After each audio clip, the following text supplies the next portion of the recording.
जी बहुत शुक्रिया।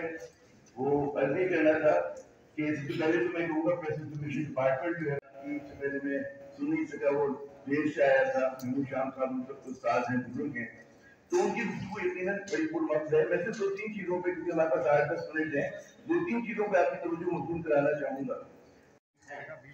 उनका शुक्रिया कि यहाँ तशरीफ लाए, खासतौर पर महमूद शाम साहब जो सबसे हमारे सीनियर दोस्त हैं, और भी बहुत सारे सीनियर दोस्त बैठे हैं यहाँ पे।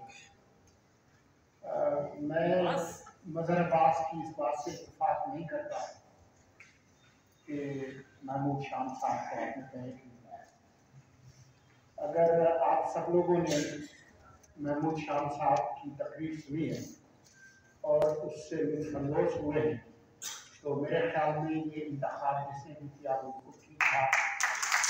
और जिस तरीके से उन्होंने सुना, तो उसके बाद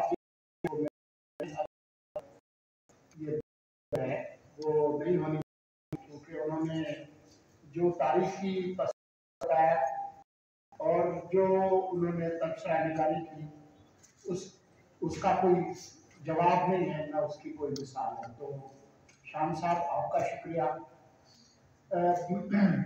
मेरे दोस्तों ने, मज़हर अब्बास ने भी और आमिर ज़िया ने भी इलेक्शन से मुताबिक अपने ख्यालात का इजहार किया, और जो अवामी राय है मुस्बत और मनफी इलेक्शन से मुताबिक उसके बारे में गुफ्तगू की।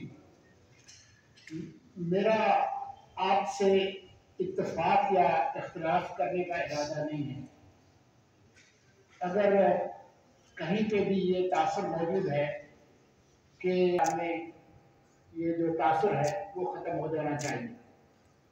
मैं शाम साहब की बात से इत्तेफाक करता हूँ कि आज भी मौजूद है, और आज भी ये सवाल है कि लेकिन ये परसेप्शन है और हकीकत बात सही है कि इलेक्शन कैसे होंगे, क्या इलेक्शन मैनेज होंगे या नहीं होंगे। आज भी अफवाह की प्रेस क्लब में तो बलूचिस्तान में इलेक्शन मुलतवी हो जाएंगे।